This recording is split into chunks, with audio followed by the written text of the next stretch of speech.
Hello everyone. आज 12 अक्टूबर आपके सामने 12 अक्टूबर का मैं करंट अफेयर्स लेकर आया हूँ 2022, जिसमें हम लोग इंटरनेशनल, नेशनल एंड अरुणाचल के करंट अफेयर्स को डिस्कस करेंगे। तो बिना किसी देरी के स्टार्ट करते हैं। उससे पहले मैं आपको बता दूं कि अगर आपको कोई भी जानकारी या कोई भी पीडीएफ वगैरह चाहिए हो तो आप टेलीग्राम में जुड़ सकते हैं हमसे। टेलीग्राम चैनल का लिंक हमारा डिस्क्रिप्शन पे है, या फिर आप हमारा एप्लीकेशन भी इंस्टॉल कर सकते हैं, जिसमें आपको कोर्सेस मिल जाएंगे। जो ऑनलाइन कोर्सेस अगर आप हमसे जुड़ना चाहते हैं तो वो कर सकते हैं।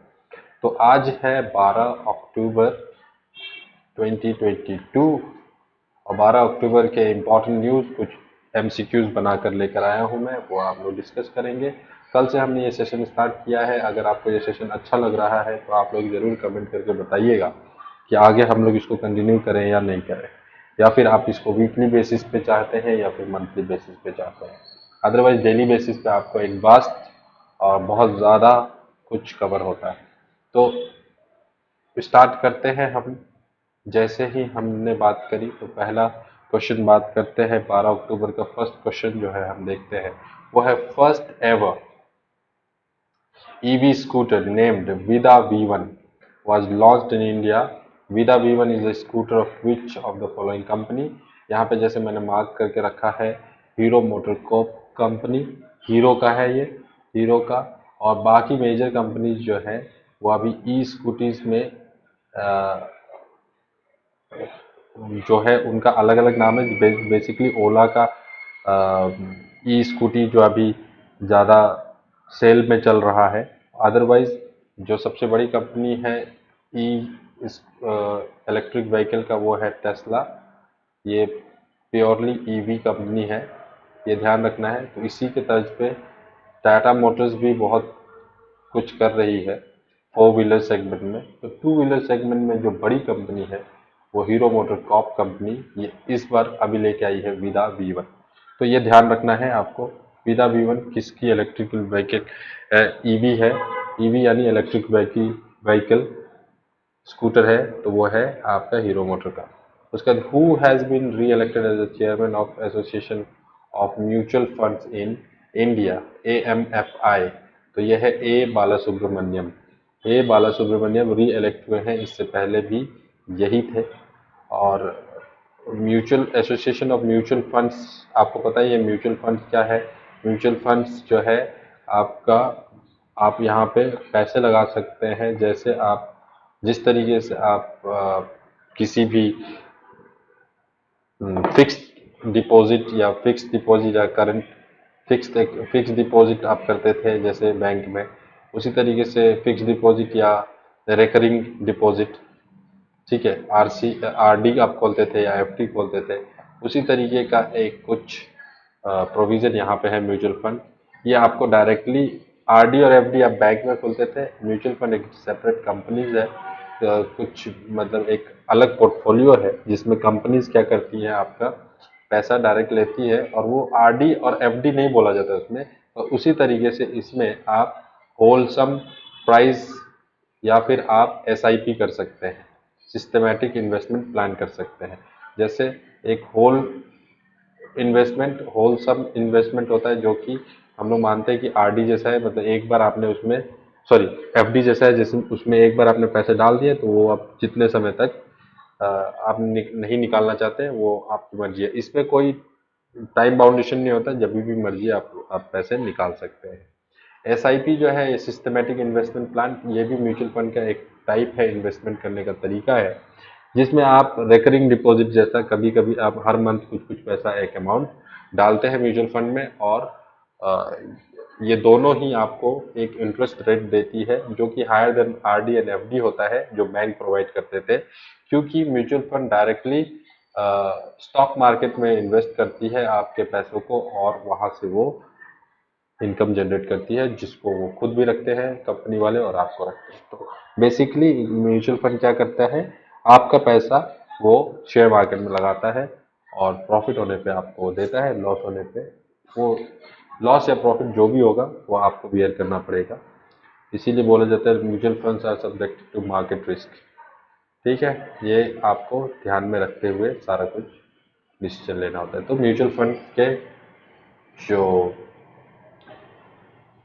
एसोसिएशन के जो चेयरमैन है वो आपका ए बाला सुब्रमण्यम है। उसी तरीके से Alexander van der Bellen has been reelected as the president of Austria October 22। ये री इलेक्टेड हुआ है। ठीक है, तो पूछा है ऑस्ट्रेलिया नहीं, ऑस्ट्रिया का कैपिटल क्या है, तो ये वियना है। ठीक, वियना।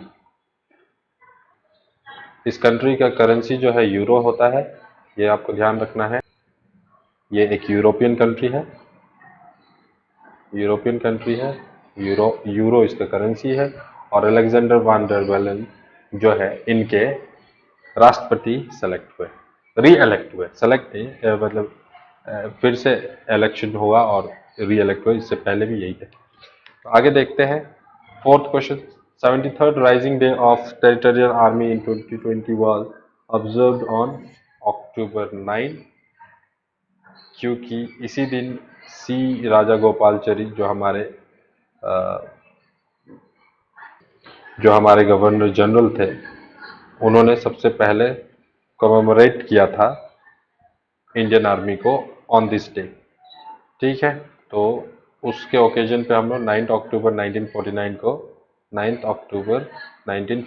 को राजा सी गोपालचारी, जो first governor general of India, मतलब फर्स्ट गवर्नर जनरल, कौन सा governor general, Indian governor general. ठीक है, तो उन्होंने फर्स्ट टाइम इंडियन आर्मी को कमेंसरेट किया था, तो इसकी वजह से ये डे जो है उस दिन से टेरिटोरियल आर्मी डे सेलिब्रेट होता है। तो इस बार हमारा 73rd था, क्योंकि 1949 से स्टार्ट है, तो अभी 2022 हो गया, तो 73 ईयर्स हो गए। चलिए, the 81st annual convention of Indian road congress has been held in which of the following city after 11 years. तो बेसिकली इंडियन रोड कांग्रेस क्या है, ये हाईएस्ट एपेक्स बॉडी है आपका highway engineers in the country, highway engineers का apex body. ठीक है, तो इसका कांग्रेस कहाँ हुआ था, मतलब कहाँ पे मीटिंग हुआ है, आफ्टर 11 ईयर्स ये मीटिंग किया गया है, और ये हुआ है लखनऊ में। तो इम्पोर्टेंट है ये। आगे देखते हैं, एज पर IMF recent world economic outlook, ये ना रिपोर्ट है जो IMF देता है, ये बार बार पूछता है, ये बहुत इंपॉर्टेंट है, इसको देखना। WEO बोलते हैं इसको, वर्ल्ड इकोनॉमिक आउटलुक। ठीक है, IMF जनरेट करता है, इसमें क्या करता है, ये प्रोजेक्टेड GDP फोरकास्ट किया जाता है कंट्रीज का। तो इसमें जो इंडिया का GDP है ना, वो 7.4 जुलाई में इसने फोरकास्ट किया था, और वहां से अब 6.8 हो गया, गिर के 6.8 हो गया, ड्यू टू, बोला जा रहा है कि रशिया यूक्रेन वॉर का ये असर है, जिसकी वजह से GDP अभी गिरेगा, और गिरेगा ठंड में, जैसे जैसे ठंड बढ़ेगी और गिरेगा ये, और 6.18 से भी नीचे जाने के चांसेस है। ठीक है, ये प्रोजेक्टेड है, प्रोजेक्टेड, वो प्रोजेक्ट करते हैं। ठीक है, तो जुलाई में जो प्रोजेक्ट हुआ था वो 7.4 हुआ था, अक्टूबर में जो प्रोजेक्ट है, थर्ड फोर्थ क्वार्टर का जो प्रोजेक्शन है वो क्या है, 6.8 हो गया। ठीक, which city is the host of United Nations General Geospatial Congress 2020? तो हैदराबाद जियोस्पेशल, UNWGC GIC। ठीक है, ये क्या है, तो बेसिकली ये जो ऑर्गेनाइजेशन है, इसके अंदर रिमोट सेंसिंग, ठीक है, मतलब पोजीशनिंग से रिलेटेड जो भी है, जैसे कि आपका GPS, GPI, ठीक है, ये सारा इसके अंदर आता है। ठीक है, इसके अंदर आता है, ये सारा कुछ इसके अंदर आता है। तो और इसके अंदर क्या है, जियो स्पेशल टेक्नोलॉजी एनेबल अस, ये डाटा को एनेबल करता है, मतलब जितना भी ज्योग्राफिकल मैपिंग में चाहे वो पॉपुलेशन मैपिंग हो या फिर आपका किसी भी जगह का मैपिंग हो, जैसे कि आपका रिसोर्सेज का मैपिंग हो, कोल माइंस का मैपिंग हो, ये सारा चीज को मैपिंग करने के लिए जियो स्पेशल टेक्नोलॉजी यूज किया जाता है। और इसी का कांग्रेस कहाँ पे हुआ है, हैदराबाद, यानी कि मीटिंग, कांग्रेस का मतलब क्या होता है, मीटिंग होता है। ठीक है, तो इसका कांग्रेस कहाँ पे हुआ है, हैदराबाद में हुआ है। उसके बाद है हु, और इसमें एक एक चीज़ मैं और ऐड करना चाहूँगा, जो आपका इस बार जो जियो स्पेशल कांग्रेस हो रहा है, उसका जो है थीम हम लोगों को थोड़ा सा ध्यान में रखना चाहिए, क्योंकि थीम्स से भी कुछ क्वेश्चंस पूछा जाता है। थीम्स इम्पॉर्टेंट होता है। थीम्स इम्पॉर्टेंट मतलब क्योंकि आप जब डेट पढ़ते हैं या कोई कांग्रेस पढ़ते हैं तो उसका थीम भी पढ़ लिया करो, कि आपको पता हो कि क्या होगा। तो बेसिकली इसका थीम जो है वो है आपका geo enabling the global villages. Geo enabling the global villages क्या है? Geo enabling the global villages. No one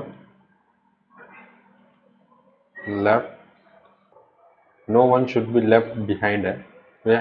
ठीक है, no one should be left behind, ये इसका कोई भी मतलब हमारा जो जियो स्पेशल जो मैपिंग है उसको इतना अच्छा बना दो कि हमको सब कुछ बेसिकली ज्योग्राफिकल इंडिकेशन हमको सब कुछ बता रहे हैं। ठीक, तो ये आपका हैदराबाद में मीटिंग हुआ है। उसके बाद है 8, who is to set take over of 50th chief justice of India. ठीक है, अभी यू ललित कुछ दिनों पहले ही बने थे, क्योंकि उनका टर्म कंप्लीट हो रहा है, तो जस्टिस DY चंद्रचूड़ बने हैं, जो कि आपको पता है सबरीमाला केस में भी बहुत ज़्यादा इम्पोर्टेंट उस बेंच में थे, जिसमें सबरीमाला आपका जिसका सबरीमाला का फैसला आया था, तो वायु चंद्रचूड़ जो है इसका सही आंसर होगा।